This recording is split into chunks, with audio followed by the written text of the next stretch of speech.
Hello, and welcome to another video in a series called Should You Play It, in which I talk about games that have recently come out and hopefully provide you with enough information to decide whether or not it's for you.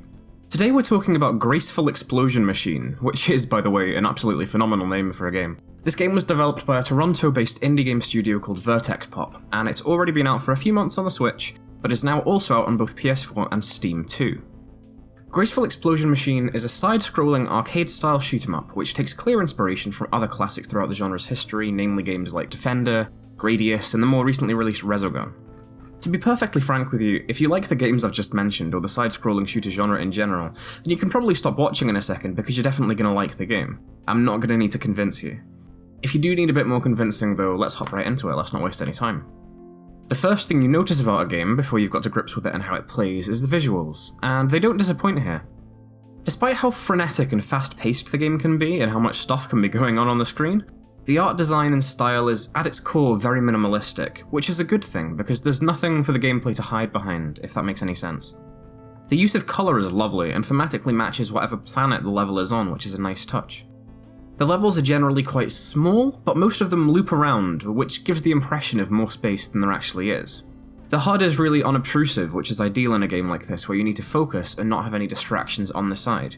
But information is always there to check if you want, and aside from being unobtrusive, it also looks very pleasant and maintains the minimalism from before. I'm a big fan of this kind of visual style, and this game does it really well. The music is also worth a quick mention. It's all very good, all synth-driven melodies which somewhat understate how frantic the game can get, but nonetheless it all matches the tone and the aesthetic of the game superbly. Let's move on to the gameplay though, because that's what the bulk of the game is. As with any shooter, your weapons are important, and in this game you're given 4 of them. You have your basic blaster, and as well as this you have an energy sword which rotates around your ship and can also block bullets. You have a big sniper beam thing, and also these really good homing missiles. Now, alternating the weapons is really easy. They're each assigned to their own button which serves no other purpose than to use that respective weapon, so the control system is never really a problem, it's pretty intuitive from the get-go. However, you have to be careful with how much you use certain weapons.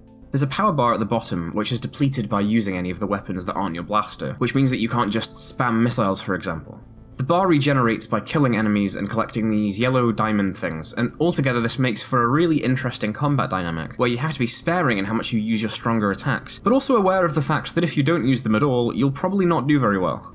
Alongside this, you can also dash through enemies, not to damage them, but to escape them. But the neatest feature is just the ability to swap which way you're facing, which in maps with limited space and enemies coming from literally everywhere, is really helpful. There are a few different enemy types, and some of them are more susceptible to certain kinds of weapons. For example, enemies with a lot of health are best taken down by using the sniper, but this requires you to charge it, which means that you need to make yourself some space before doing it.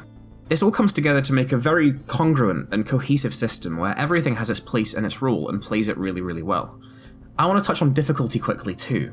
The game is quite tricky, but not ridiculous. It has a really good and consistent difficulty curve, and gives you chances to keep going if you mess up a few times. Levels only take a few minutes, so failure isn't that frustrating, and it's easy to just restart and try again. One thing I really like though is that there are no upgrades or anything like that. You're kitted out with the same stuff from the start, and the only thing that improves as you go through is you, which is nice, it's satisfying. If you're into old school side-scrollers like this, then you'll probably also be happy to hear there's a rating system for each level based on a high score, which you get from racking up combos and avoiding damage. One of the main features of the game is replayability, and even though the game probably only takes 4 or so hours to complete, you're likely to play it for much longer than that. So, is the game worth it? In my opinion, this is a must-have. It's an absolute hidden gem. The visuals are great, the game controls really cleanly and responsively, and most importantly, it's just great fun, to be honest. It's hard not to enjoy yourself here, and it's very easy to get yourself absorbed in it to reach that kind of flow state. The game has very few drawbacks, and all in all is just one of the best shoot-'em-up games I've ever played in my life. And with that, we've come to the end of the video. It was a bit of a shorter video today, but, you know, so it's not a very long game, so it makes sense, doesn't it? Thank you very much for watching. If you agree or disagree, or want to see me talk about someone else, please do leave a comment and let me know. And if you enjoyed the video, please consider leaving a like or subscribing, it would really help out the channel. Thanks again, and hopefully see you in the next video.